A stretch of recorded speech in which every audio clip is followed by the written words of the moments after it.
All right, guys. So this episode may seem a little scattered because I'm kind of freestyling it a bit. But I wanted to just give a prelude and just an overview of a series that I'm going to start. I tried to record this a while back, this one and another one. And for some reason, I had my microphone plugged in and it didn't record. So I did like the whole thing and it didn't even take. But, everything in divine timing. But this one is going to be called Coming into WOMBmanhood. So like womanhood, but with womb.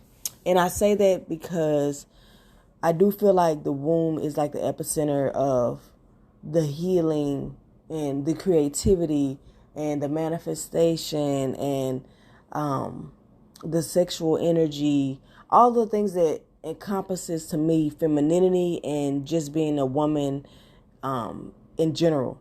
And so a lot of people in the spiritual community say like divine feminine energy, and you have the chakras. You talk about the sacral chakra, you talk about the womb, and people talk about intuition, and the womb is also like where the intuition is, the womb tuition, and the sexual energy, because that's the sacral chakra. So I mean, you don't have to go into all that stuff. Like I said, spirituality is just a way to kind of label and encompass a lot of this information, but ultimately it's just about being more connected into how you want to be presented as a woman and what you want out of life as a woman, and embracing your femininity and qualities that make you feel whole as a woman. So I'll give an overview of some things that I will be talking about. I will be talking about conquering PMS, and there's a specific type of PMS issue that a lot of women I feel like don't even realize that they have.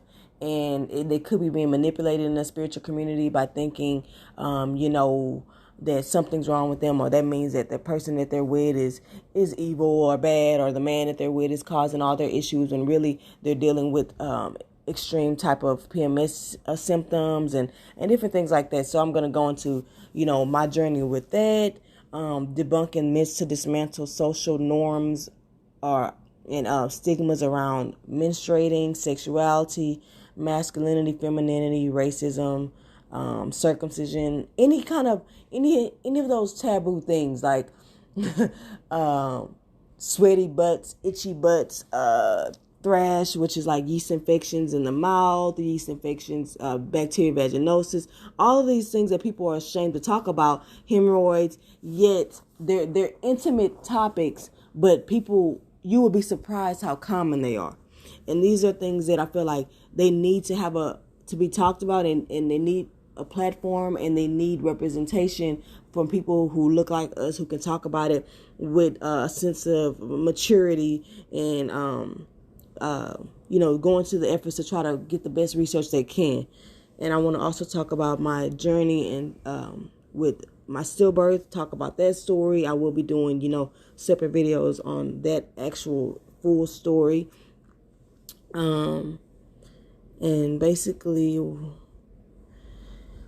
just going into different things about ancestral situations when it comes to how I feel like I theorize a lot of why we have a lot of distorted feminine energies, and why we, like kind of the effects of patriarchy or whatever, men in power, like a world of having men in power only, and not helping uplift women who are, marginalized, especially black women or women of color, and just like different things like that.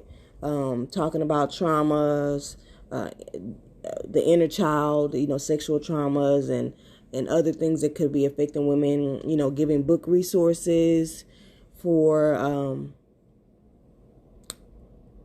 like issues, and like to educate people, because I feel like women's health is also men's health, especially for women who are in heterosexual relationships. It's like when you're in a relationship and you are having intercourse with men or even women, but it's like you can't just think you can heal yourself and that you going on this journey alone. When you're in committed relationships, you're going on everything with your partner. You have become one with that person. You are combining your realities. You're combining everything with that person. So it's about showing love and compassion and helping them as well, because people don't realize that just something as simple as a yeast infection. People may think, oh, that's a female problem.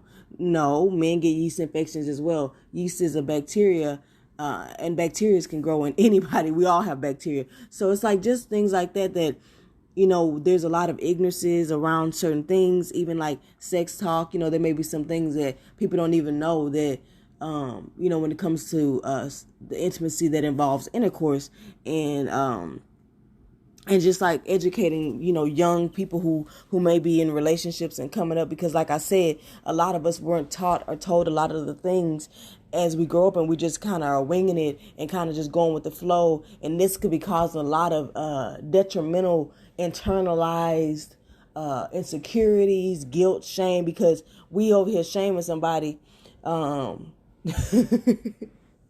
because their vagina made a noise during sex and not even knowing that, oh, what's wrong with you? You nasty. Da, da, da. And I'm like, dude, grow up. It's air. I'm not saying this is my perspective. Luckily, my dude is very mature and he has an old soul just like me. And so we understand everything. No, I ain't gonna say everything, but we know we don't do that to each other. We don't shame and guilt each other for certain things that are natural bodily functions. And that's a lot of things a lot of people love and they seek and they get in relationships is somebody they can feel comfortable with. I'm sorry, I'm finna be TMI for a lot of people, but like I said, I'm blunt, raw, and uncut. Like farting, pooping, some people can poop with the door open. I mean, me personally, I like my privacy, but it's just like that comfort of being able to, like I said, not repress no aspects of self. Why am I going around hiding that I have flatulence or I have gas and I'm a human? Like, I'm not going to be doing all that. I mean, I have consideration and, and manners, but it's like, come on. Just because I'm a woman doesn't mean I'm not going to do this or that. And just like, so that's what I'm saying. Like, it's just going to be real raw, uncut talks about, feminine hygiene, even male hygiene, things that I don't know. I will research. I may have other people on. I may try to get my husband to come on and talk as well. We're both going through our journey of life and adulthood and parenthood together. And, so basically that's kind of like the encompassing. My first video that I'm working on right now is going to be probably dropped tomorrow or maybe later on today. I don't know. I'm kind of still doing some research on it. But yeah, so these are basically, and of course I'm going to have solutions as I always do. SOUL, solutions. I got to break it down every time. I want y'all to understand when you listen to something, you don't get the full idea because you can't see the words. But yeah, so just different little things and what has worked for me and what I've researched that people say works, but I may not have tried, but you can try, because sometimes you're like, oh, no, I'm not going to do that to work for my dental hygiene. I don't feel like oil pulling, but, I can do the salt water gargle. Like, you kind of have to pick and choose what works for your lifestyle. Like I said, I'm trying to give you guys the personal power and the autonomy to be able to make these decisions on your own. I'm just telling you what works for me as a busy mom who's trying to start her own business, who has a 3-year-old who is extremely energetic, who will wear me out. So my lifestyle may be different from somebody else who may be working full time. And so they don't have as much downtime because I'm currently, just at home, and somebody else may be working and they can't do some of the things that I can do. So like I said, you have to know what works for you and just listen to what I say and take my advice or take my tips and tweak them to work for you. But yeah, that just was a little prelude to kind of the series of coming into womanhood and all the things that kind of come along with that. But men, don't feel left out. Like I said, there are going to be gems in this for you. Just because it says coming into womanhood, don't think that I'm excluding you, because I do feel like it's a coexistence of men and women, and I'm not part of this men are the problem to every single thing that women are going through type mentality that I feel like is going on with a lot of women who are awakening the wounds that they have with living in a patriarchal society and the wounds of the heartache that they have been that they've had inflicted on by the hands of men. It's something that I call a trauma bias, where basically you don't know that you're unconsciously walking around with this filter thinking that every man is unsafe and every man is going to be the same as the last man. And that's your worldview of men in general. And that's very detrimental to you. And that's not going to help you or anybody else. So, but yeah, I'm going to wrap this up. But yeah, just kind of wanted to, give a little prelude.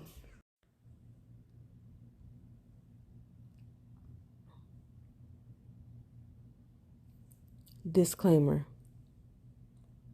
I'm an anti-hate men type of womanist. I'm all about woman empowerment, but not at the sake of hating the counterparts that we so desperately want to connect and be with. But I am pro express how you feel and release what holds your spirit down. Honor the pain, hate, frustration, resentment, and anger, but let it go because that is not the solution. Coming into womanhood and awakening the divine feminine energy, womb intuition, and sexual and sensual energies within your system. And basically, all that is basically everything that has kind of made you, everything that you've repressed being a black woman in America.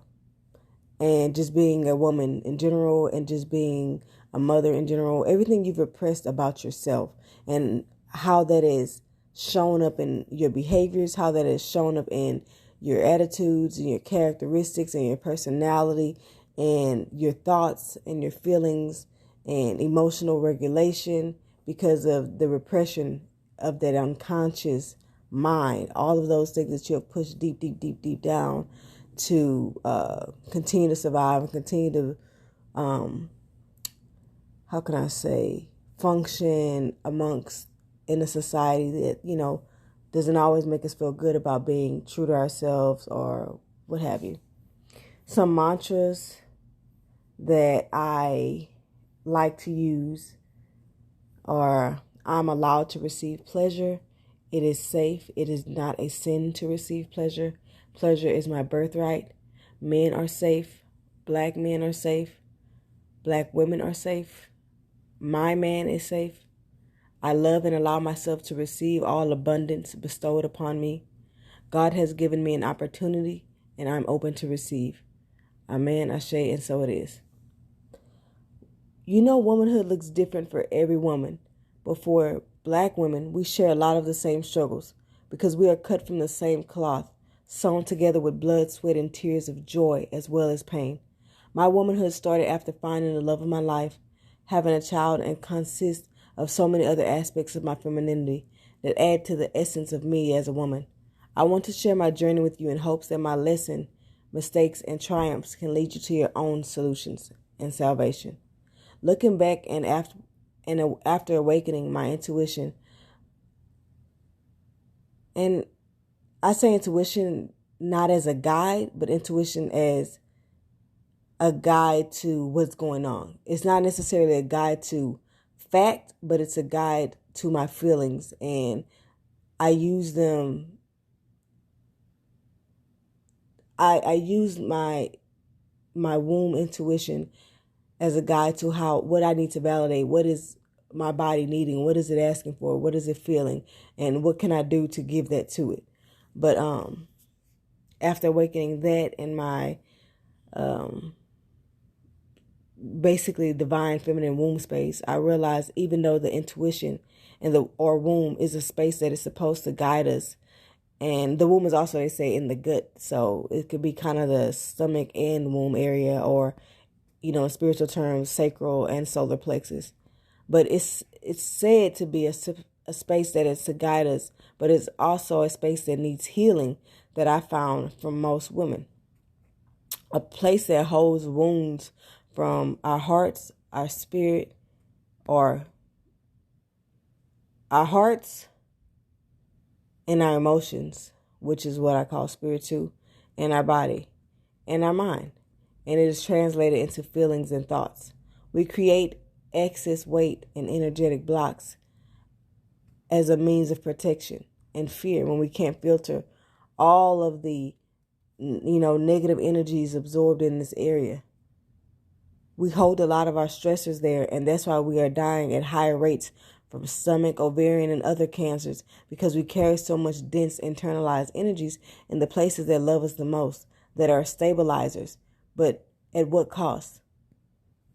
But maybe you were better prepared for these energies as an adult versus as a child. It can be very overwhelming if not aware how to regulate or use this filtering source. This is why I think I feel so much towards men when consciously I've rationalized a lot of it. Or I feel so much like resentment towards men at times or fear towards men at times. But consciously I've rationalized a lot of it. My body is still holding on to the wounds, traumas, and feelings I faced in this lifetime, as well as the ones I've held maybe from past ancestral traits passed down to me generation after generation. I notice when I have a lot of distrust issues, fear of love, coming from a wound of abandonment and lack of validation, and living in a physically, mentally, and emotionally abusive world, leaving me with a vacant esteem. Historically, women have endured centuries of so much internalized mental, emotional, and physical abuse from the stigmas and stereotyping that has come with being a black woman in America's societal culture, with being overly sexualized without the respect for our bodies in an appreciative way, but in a personal gain type of way. History has shown us through slavery how women have been depleted to no return, have been used for the housework of the master, of the slave physical labor in the fields, the sexual desires and fetishes and deviances that the master wanted to live out, the medical experimentation, the pain that we suffered as our children were being experimented on, and as our children were being taken from us, as childbirth was being a space that was full of fear and not bliss and beauty like it's meant to be. And so these are the aspects that we carry with us with so much pain. And some of those aspects that I'm conquering is PMS or PMDD, or what I like to call a wounded womb, a womb that has been basically an aspect of you that has been silenced for far too long, and it kind of emerges as a raging woman, as almost like a woman scorned. All of that rage, all of that anger that has been repressed from centuries of intergenerational pain, abuse, neglect, unappreciation, all of this thing, it just comes to the surface during those times of the month, because it's like that's when it has its most power. That's when you can no longer ignore it. That's when you're at a weakened state where your mind can no longer rationalize it. And so your emotions are to the forefront. And that's what this pandemic did to a lot of people. You know, it was so much downtime that the mind almost got into a state where the unconscious was able to come to the surface, and we couldn't no longer rationalize. Our emotions was just taking control of us. But yeah. So for me, I honor all aspects of me. You know, I'm going to just end that there. That's just kind of a little prelude to womanhood. And I'm going to come back with a separate segment so you can choose to listen to it as you want to, for the PMS and PMDD.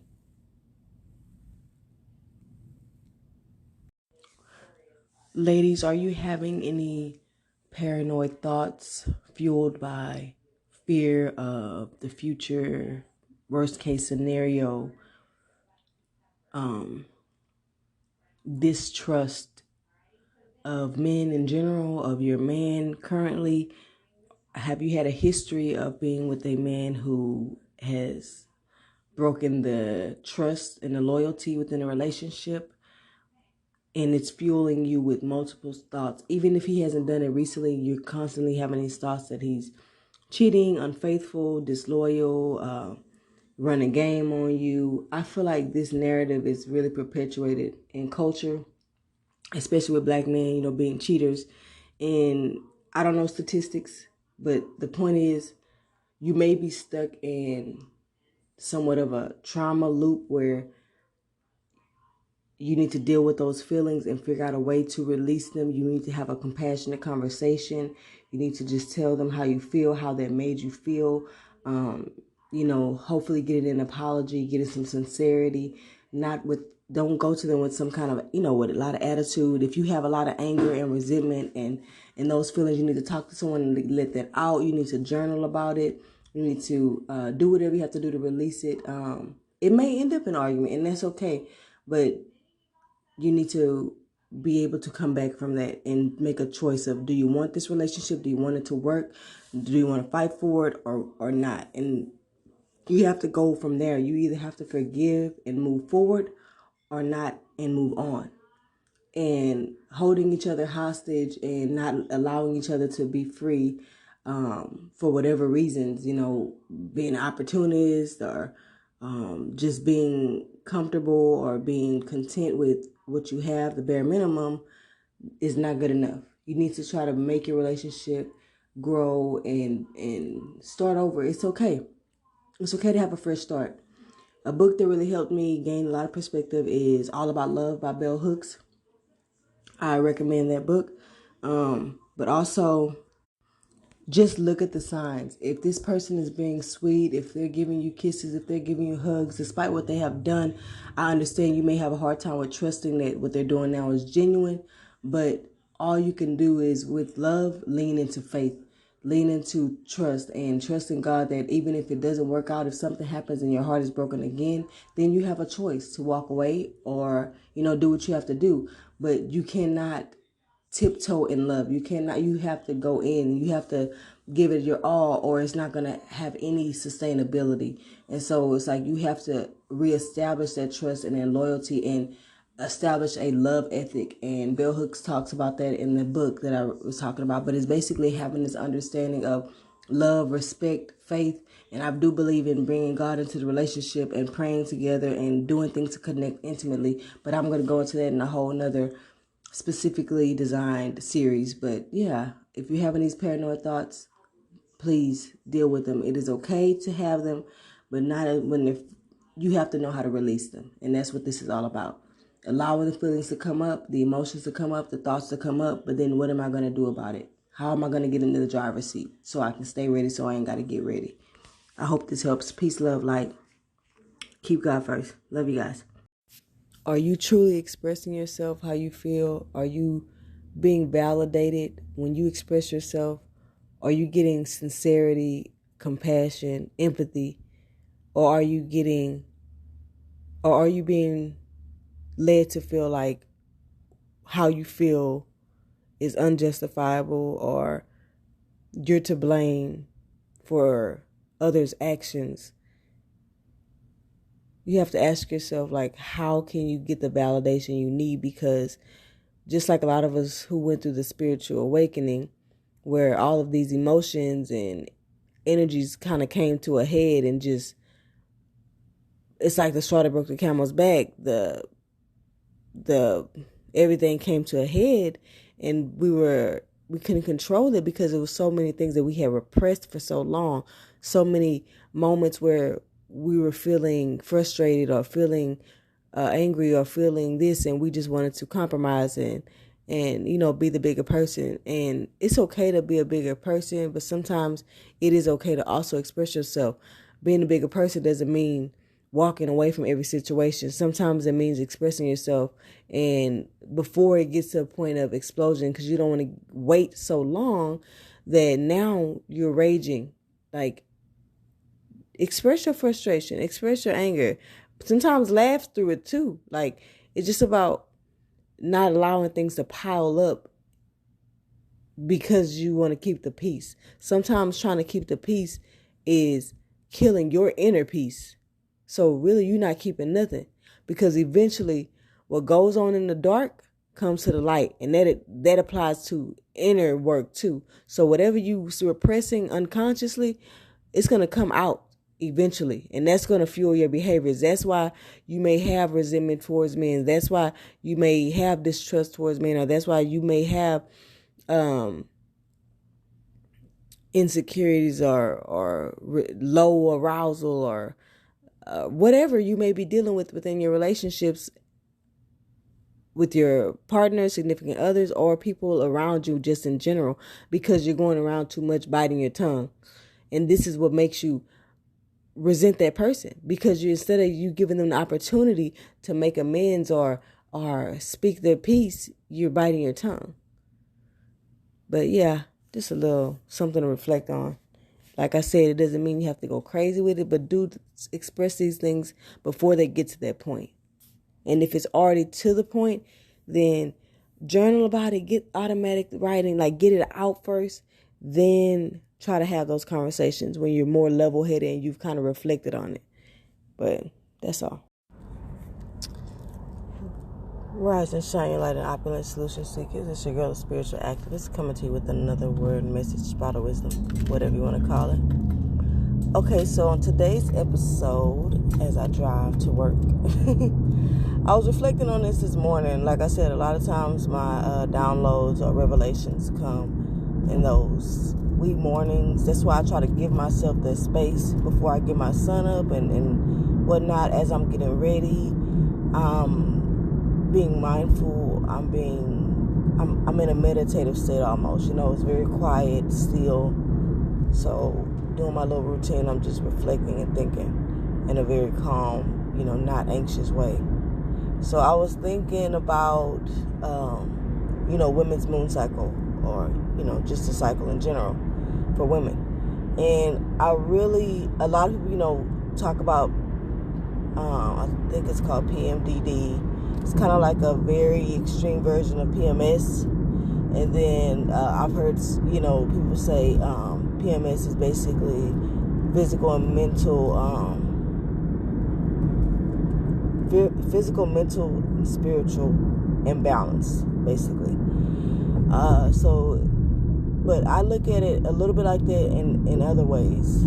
I feel like the time before your cycle and during, it's a very reflective period. Literally, it's a period of time where it's a very reflective moment where we're in a more vulnerable, I would say, state. There's a lot going on chemically, spiritually, and emotionally, energetically. So we're more susceptible to our emotions, thoughts, and feelings. We're more aware of them, I feel like. And I feel like it also shines a light on things that we may have been repressing or suppressing that whole entire month. When you really look at the function of the period, it's cleansing and releasing in itself, like the purpose of it, So that's the same thing for it on a spiritual level, metaphysical level. You're releasing. It's a moment to release. It's a moment to reframe. Just do a lot of releasing and redefining, all those re's, But I want you to be soft with yourself. Like the message was to give yourself the permission, guilt-free, shame-free, to make space for your reflection and the healing during this time period. You don't want to make hasty decisions. You know how people say, for the people who know, they'll say like during the Mercury retrograde, don't sign contracts, don't make deals and certain things because there's the effect of the communication. I feel the same way. And I first read this in Sacred Woman by Queen Afua. I didn't read that whole book, but, that's a whole nother podcast. But I did first, get that realization that is a time where I feel like you're going through so many mixed emotions and the enemy can work through you and with confusion.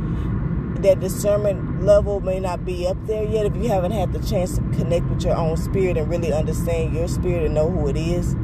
So, but you need to give yourself some time, some moments within this time frame to sit with yourself, because you really get to hear some of the feelings you have. It's not to say that you have to give all those feelings power, but it's very good to listen to that woman inside, that divine woman inside who's telling you, hey, I'm tired of always doing this, or hey, you realize you're the only one that does that, right? Or hey, when this happens, it's really disrespectful to your body, to your worth.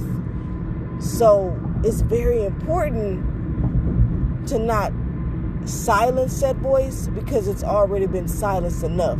And that's why at the beginning, when you're first starting to listen to that voice, it's overwhelming, because she's been silenced for a very long time. She's been repressed and suppressed for a very long time. So it's up to you to give her the permission to be, to speak, to open up.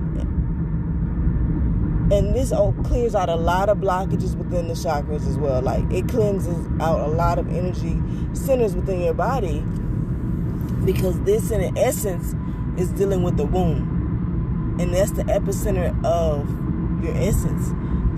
Your intuition is not necessarily always viable until it's been healed, until you've actually addressed and consciously looked into how you feel, because intuition is big on how you feel. So a lot of your feelings may be valid, but how you address them could be detrimental or healing. You know what I'm saying? Like, I don't believe that because something's gone on for a long time and you just become aware of it, you should make drastic or extreme decisions. Maybe there's a lack of accountability on your part. You allowed this to happen. In the same way you were unaware or ignorant to it, is the same way maybe the person who was, you feel, maybe taking advantage of that, was ignorant to it as well, wasn't conscious to it as well. So there's just a lot, but ultimately, give yourself the time to reflect. I recommend journaling a lot. Even if you have to make voice notes, you don't have to post it here like I'm doing with my podcast, but your own private voice notes when you just feel something, like at nighttime when it's late, or in the morning when you're getting up before everybody else is up, before you cut all the lights on and whatnot, and just get overstimulated, when it's still and quiet and you have that peace. Come to her and listen to her. It doesn't mean you have to let her get in the driver's seat, but she can sit in the passenger seat for a while and you can listen and hear her out, because she's also carrying messages ancestrally. You know what I'm saying? Like, we carry wounds from not just our own personal experience, not just from stories we've heard of other people, but also within our DNA from our ancestors, things that they've experienced. And as you spiritually go through your awakening, you may experience extreme, or what I call like exacerbated feelings, because it's not just your own. So, but yeah, I was just thinking about that, and just, you need to allow yourself moments of softness and rest and reflection in these times. And she may come out roaring, raging, but that's okay. You just let her know you're honoring her. You may not act on everything she tells you to right at the moment, but in some way you're going to do it in your own way. And that letting her know she's seen and she's heard. But that's all, ladies. As always, peace, love, light, and healing energies. Be open to receiving them. I love you guys. Peace out.